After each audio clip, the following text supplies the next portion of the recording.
Assalamualaikum warahmatullahi wabarakatuh. Pada pertemuan kedua ini dalam mata kuliah dasar-dasar dan teori pendidikan, saya ingin menyampaikan gambaran besar tema selama 14 pertemuan ke depan atau 12 pertemuan ke depan tepatnya, berkaitan dengan dasar-dasar dan teori pendidikan sekaligus tugas apa yang akan Anda kerjakan, tema apa yang akan Anda dapatkan. Nah, ini yang akan kita bahas pada pertemuan kali ini. Tetapi sebelumnya kita akan diskusi, atau katakan saya sampaikan dulu, nanti kita bisa diskusi di forum fitur chat atau yang lainnya. Tapi yang jelas saya ingin menguraikan konsep dasarnya dulu, atau istilah-istilah yang akan sering digunakan dalam pembahasan tentang dasar-dasar dan teori pendidikan. Nah, sebelumnya kita mesti tahu dulu, ini juga sudah saya cantumkan dalam RPS yang sudah saya bagikan pada minggu yang lalu. Capaian pembelajaran mata kuliah kita itu setidaknya Anda tahu perbedaan konsep antara pendidikan, pembelajaran, dan belajar itu apa. Kemudian Anda bisa menjelaskan konsep dasar dan teori pendidikan, kemudian isu-isu kekinian dalam dunia pendidikan, terus mampu mengintegrasikan perkembangan teknologi dan dunia pendidikan, dalam arti Anda selalu merespon perkembangan teknologi dalam konteks pendidikan maksudnya. Kemudian mampu membedakan ragam bentuk praktik dalam sistem pendidikan nasional. Ini agar Anda tahu betul bentuk-bentuk yang termasuk dalam sistem pendidikan nasional itu apa saja. Dan yang terakhir, konsep pendidikan yang relevan dalam konteks kekinian, dalam arti Indonesia itu banyak sekali konsep pendidikan yang telah diadopsi, baik itu melalui konsep yang indigenous, dalam arti memang berawal dari Indonesia, atau yang dari luar. Nah, ini yang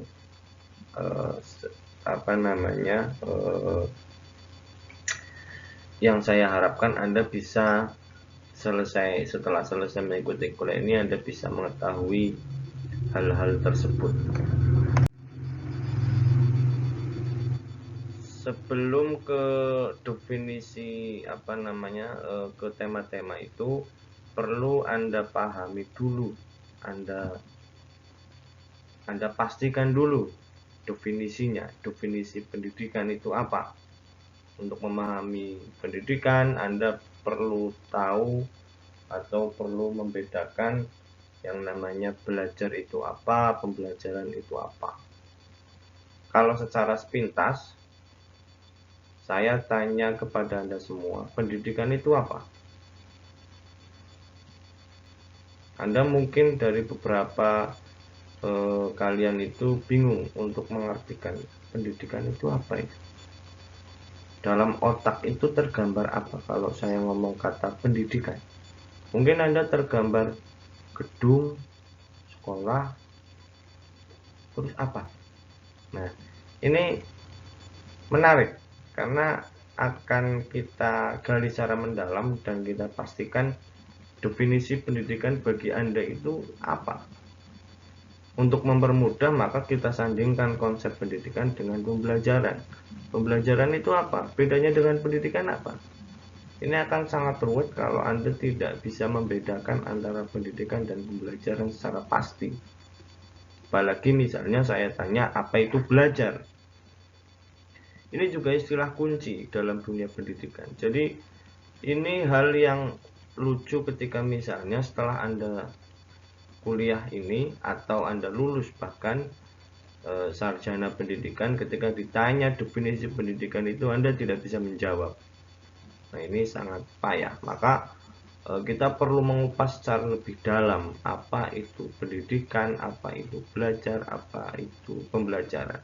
Dan saya tidak akan mendikte pemikiran Anda.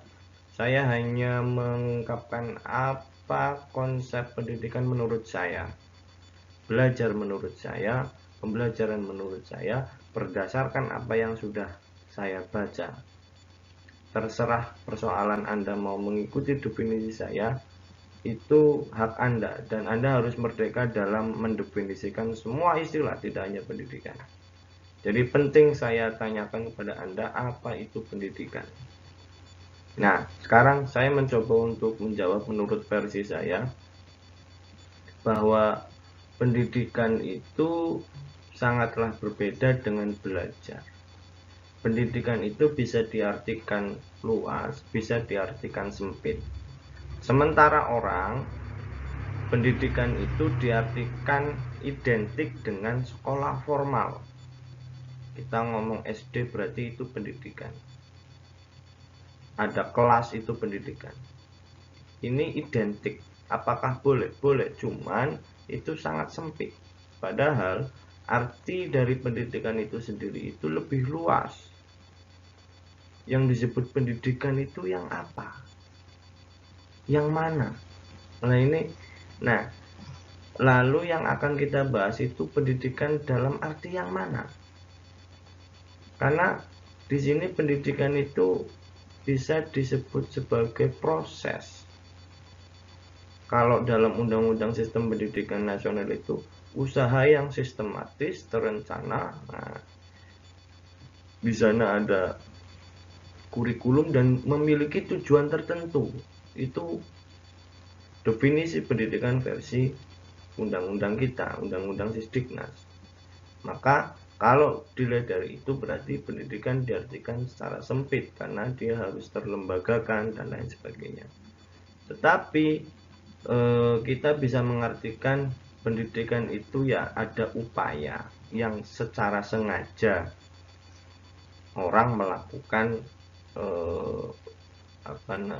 belajar maupun pembelajaran itu untuk tujuan tertentu, itulah bisa disebut pendidikan lah. Karena itu maka misalnya Anda mau belajar nyetir mobil, apakah itu disebut pendidikan?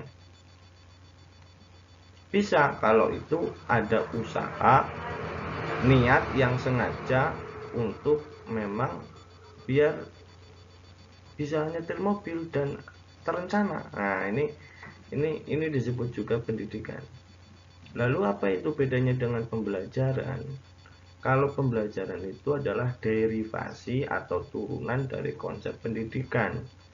Pembelajaran itu bagian dari pendidikan. Pembelajaran itu salah satu konsep kunci dalam pendidikan.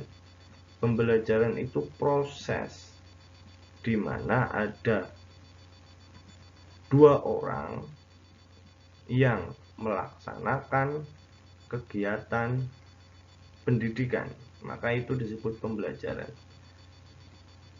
Yang paling mudah memang kalau kita langsung mengartikan pendidikan dalam konteks sekolah formal, kalau di sana ada guru, di sana ada murid, maka itu disebut sebagai pembelajaran. Lalu apa itu belajar? Nah, pembelajaran itu ketika ada situasi belajar. Terus belajar itu apa? Apakah orang misalnya apa contoh yang kira-kira itu disebut sebagai belajar? Menurut Zhang, Theories of Learning, itu ngomongnya itu belajar itu ya ada perubahan yang permanen berkaitan dengan keterampilan, sikap, maupun nilai, maupun pengetahuan. Jadi selama tidak ada perubahan permanen itu tidak disebut sebagai belajar. Misalnya hari ini Anda belajar tentang definisi pendidikan, kok besok pengetahuan Anda tentang ini lupa atau tidak muncul, itu Anda tidak belajar namanya. Karena harus permanen. Kalau tidak ada kondisi before afternya, nah ini penting ini. untuk memastikan bahwa Anda itu belajar atau tidak. Anda kuliah dengan tidak kuliah.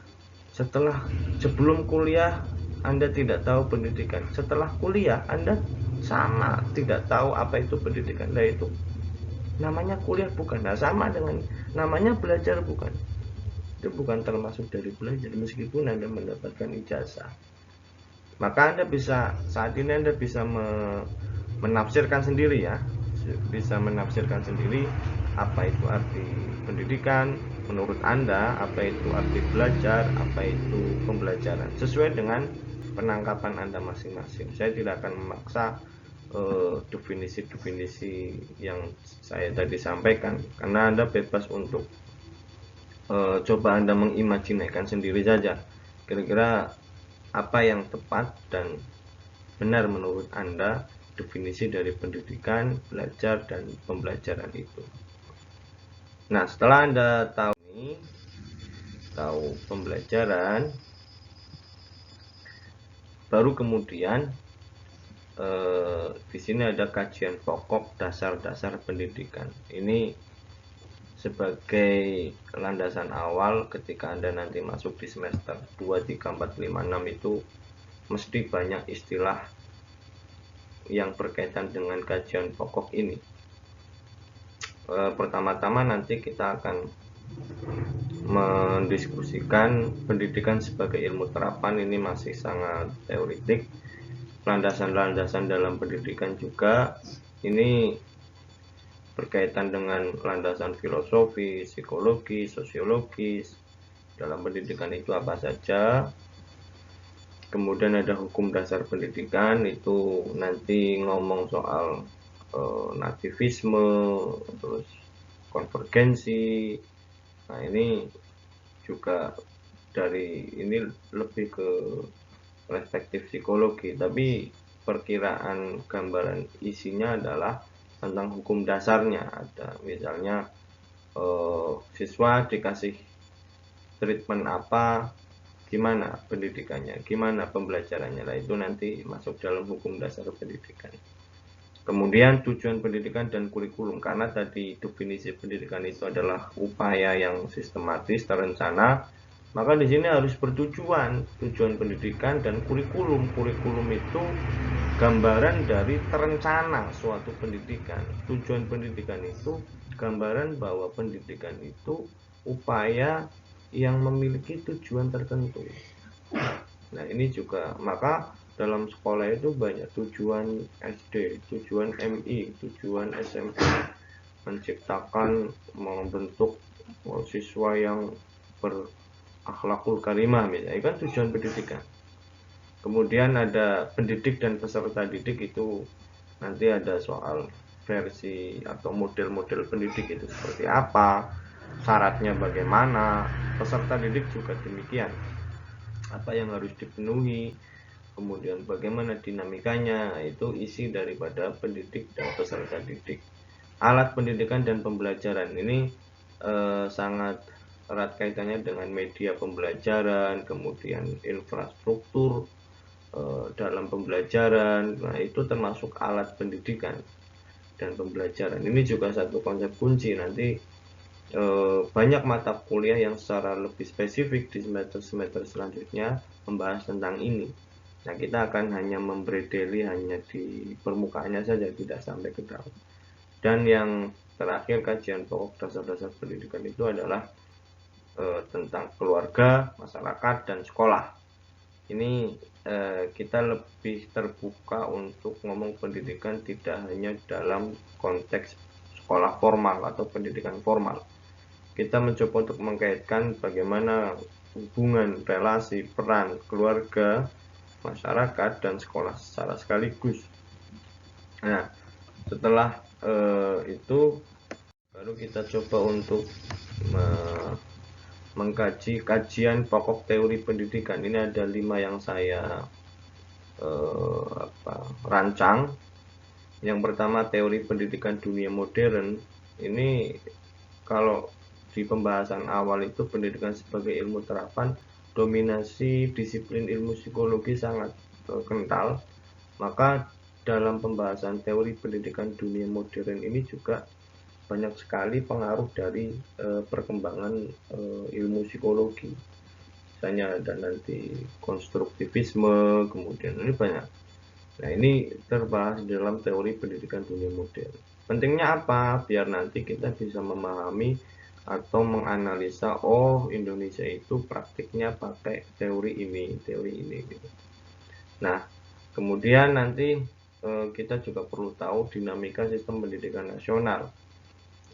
Kondisinya dari mulai berdasarkan undang-undang itu ada berapa, kemudian perubahannya bagaimana, naik turunnya bagaimana, konsep-konsep yang diadopsi apa saja, itu tentang dinamika. Ini biar kita lebih mengenal kondisi secara faktual sistem pendidikan nasional kita itu seperti apa.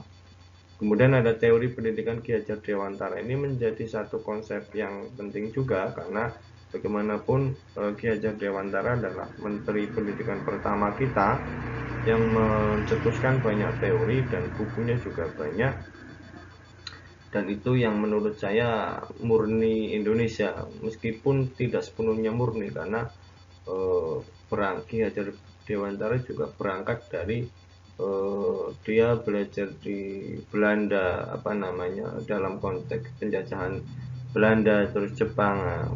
Pemikirannya muncul dalam konteks masa sebelum merdeka, sehingga dia menerapkan mencetuskan misalnya konsep-konsep yang terkenal dari pusat pendidikan, terus banyak istilah-istilah yang kemudian diadopsi sampai sekarang.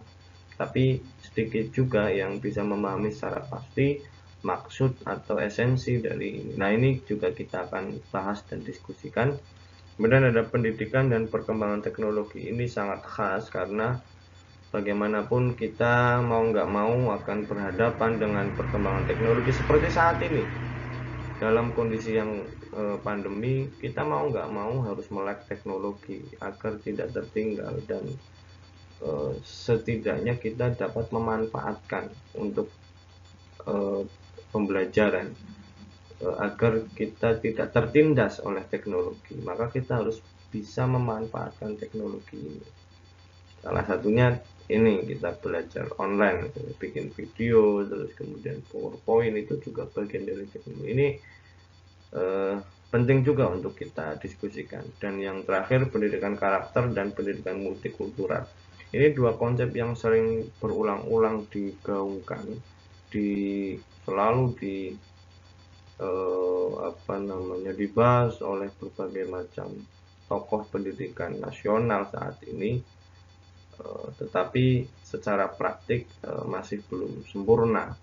Dan ini juga nanti kita akan lihat bagaimana pendidikan karakter dan pendidikan multikultural secara teoritik itu.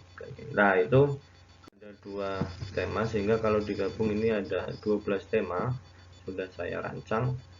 Ini ada 1, 2, itu maksudnya tema 1, tema 2, tema 3, tema 4 sampai tema 12. Kemudian ini nanti pembagian kelompoknya berdasarkan 12 tema tadi itu nanti akan dibagi menjadi 4 sampai 5 mahasiswa. Jadi satu tema itu terdiri dari 4 sampai 5. Nah, nanti setiap kelompok itu isinya satu, misalnya tema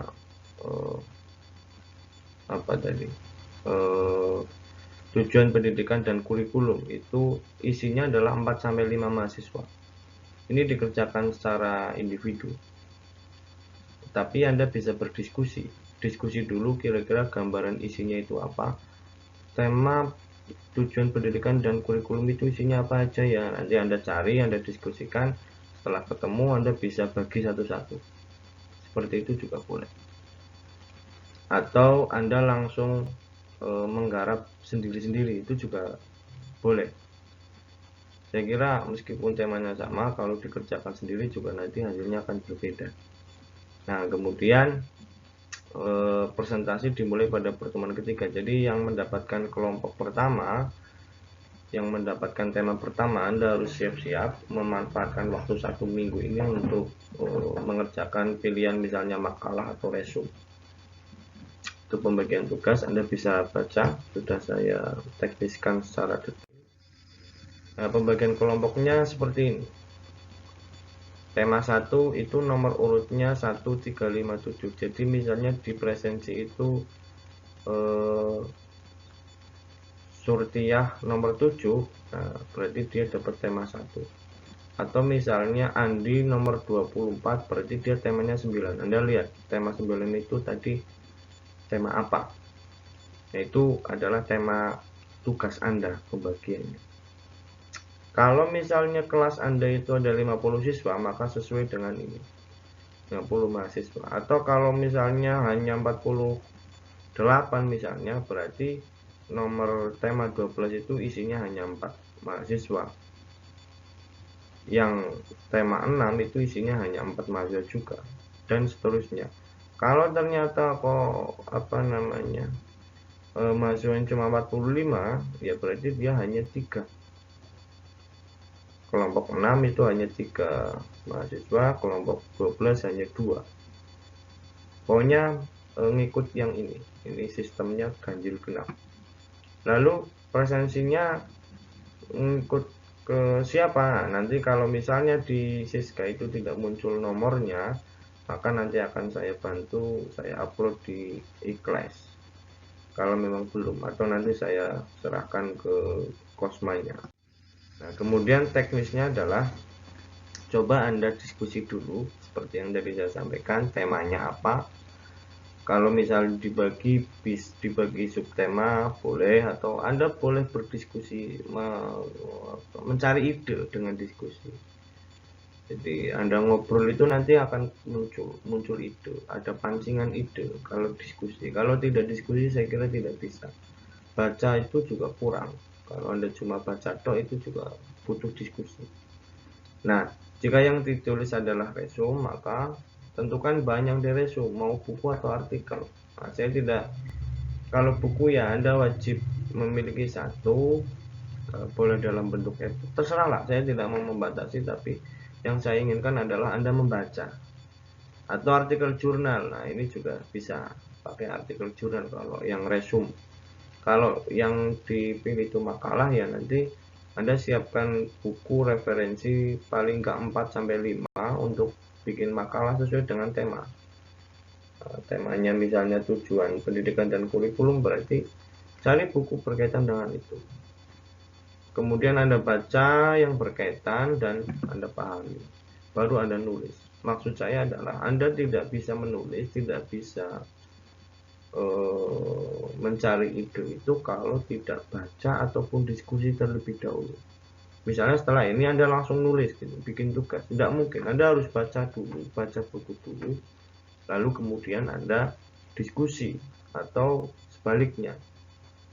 Karena kegiatan menulis itu bukan harus ada bahan yang ditulis gitu kan. Dan saya sarankan Anda untuk menulis mulai latihan dari semester sekarang, semester 1, biar terbiasa. Nah, Anda akan menghadapi bosannya menulis ya, paling enggak dari sekarang, biar nanti semester 3 itu sudah terbiasa. Untuk teknis format tulisnya, kalau itu resume ini, jadi langsung saja Anda tulis namanya, NIM-nya, kelas, mata kuliah. Terus kalau resume, judul buku artikelnya ditulis. Judulnya apa, penulisnya siapa, penerbit dari mana. Kalau yang artikel berarti penulisnya siapa, judulnya apa, artikelnya terbit di jurnal apa. Langsung di bawahnya Anda tulis judul resumenya. Judul resume tidak selalu sama dengan tema. Tergantung misalnya artikel atau bukunya judulnya apa, yang penting berkaitan dengan tema, kemudian Anda buat judul baru, itu juga boleh. Baru langsung pendahuluan. Pendahuluan itu isinya latar belakang kenapa Anda menulis tentang judul itu, kemudian temanya itu, atau bahkan misalnya Anda memilih buku itu latar belakang kenapa. artikel yang Anda tulis, latar belakang masalahnya apa, kemudian baru Anda taruh isinya itu apa, isi buku, isi judulnya itu apa, isi tentang tema-tema itu isinya apa, baru penutup. Kalau ini yang format makalah, ada bedanya di sini, tidak ada identitas buku, tapi tidak ada daftar pustaka. Sama, isinya kurang lebih sama. Judul berisi tentang judul, tidak harus sama dengan tema, boleh Anda buat sendiri. Pendahuluan isinya latar belakang, isinya itu adalah apa yang akan Anda tulis, idenya apa, terus penutup, kemudian daftar pustaka. Daftar pustaka itu ya setidaknya 4-5 sumber lah, boleh buku, boleh jurnal. Formatnya baik resume maupun makalah, Anda bisa menulis di A4. A4 itu 4 halaman, atau terserah sebisanya, semampunya Anda, berapa halaman pun saya hargai. Yang penting original. Fontnya menggunakan tim New Roman 12, kemudian spasinya 1,5, margin kanan kiri atas bawah 2,5. Nah, kalau Anda sudah menulis 4 halaman,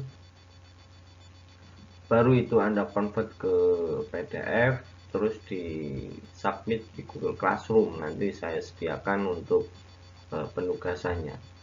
Pengirimannya itu maksimal H-1 sebelum presentasi. Jadi misalnya Anda presentasi hari Rabu, berarti hari Selasa Anda sudah mengirim ke Google Classroom. Kemudian sumber referensi ini adalah beberapa referensi yang saya gunakan.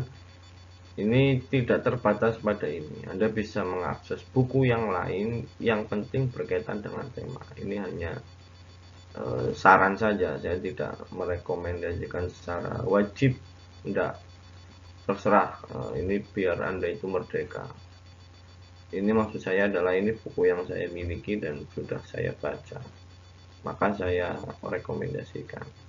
Kalau untuk artikel jurnal, Anda bisa klik di Google Classroom, nah nanti muncul beranda kayak Google. Nah, Anda ketik kata kunci dari tema yang akan Anda cari, ya nanti akan muncul judul-judul artikel jurnal, dan Anda pilih salah satu yang sesuai dengan tema. Kalau mau resume itu ya, atau mau makalah pun Anda bisa ngakses ke sana. Ini judul-judulnya Anda bisa. Kemudian ketentuan presentasinya,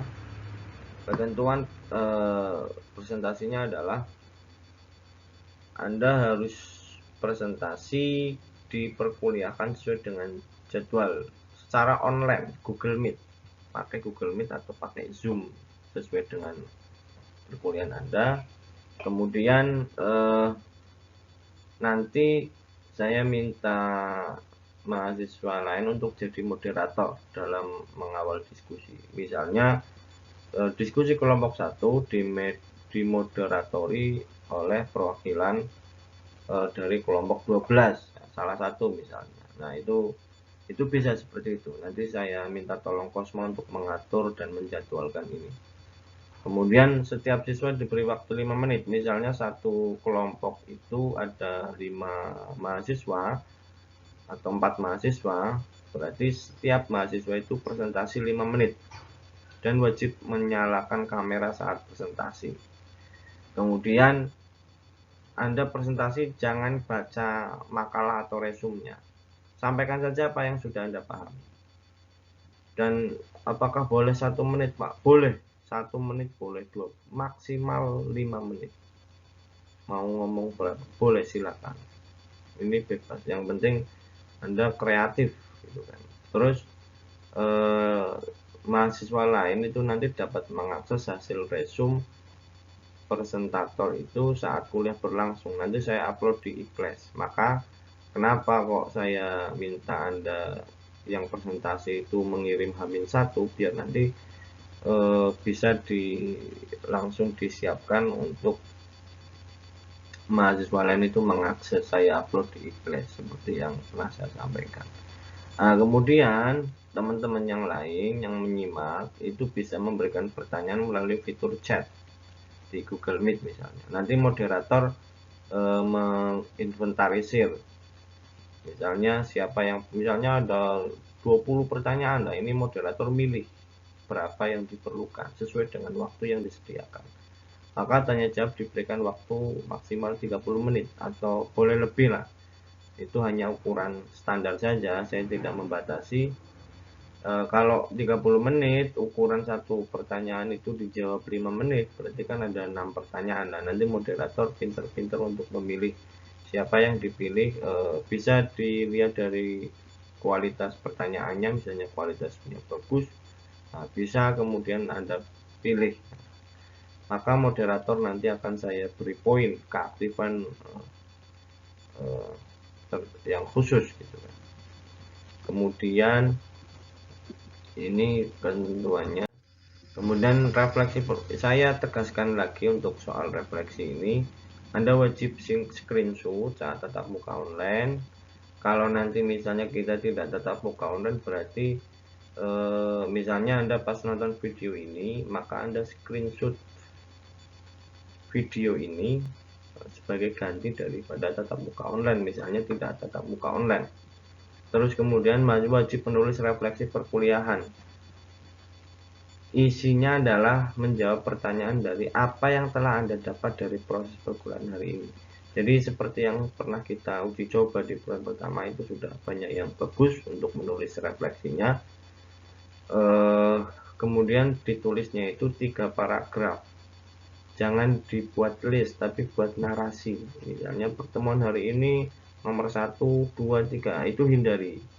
Buatlah narasi saja. Pertemuan ini saya mendapatkan banyak hal, termasuk apa-apa bla bla bla bla, minimal 3 paragraf. Nah, screenshot dan refleksi itu diupload di Google Classroom H-1 sebelum perkuliahan yang akan datang. Seperti, nah ini tiap-tiap pertemuan kita akan buat. Nah, untuk yang postingan di medsos, saya pastikan saya hanya menganjurkan, saya tidak mewajibkan.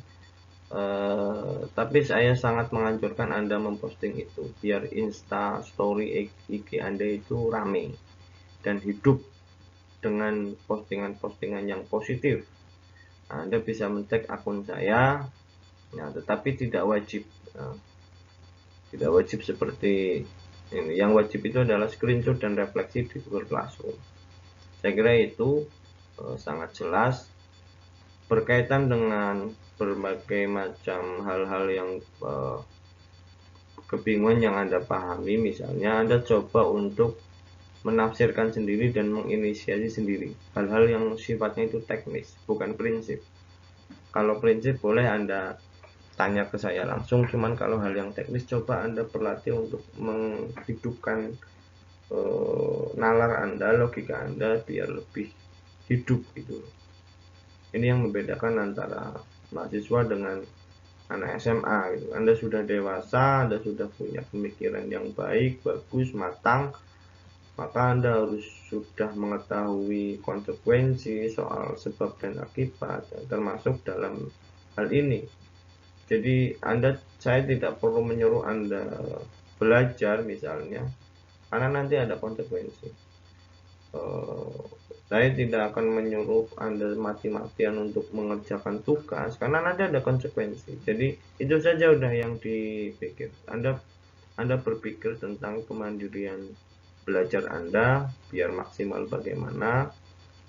Saya sudah mendesain bagaimana perkuliahan kita itu bisa lancar meskipun online, dan saya kira tema-tema itu nanti akan kita diskusikan. Nanti bisa misalnya setelah Anda presentasi, nanti akan saya selalu kasih tambahan atau feedback atau apa berkaitan dengan materi yang kita diskusikan begitu.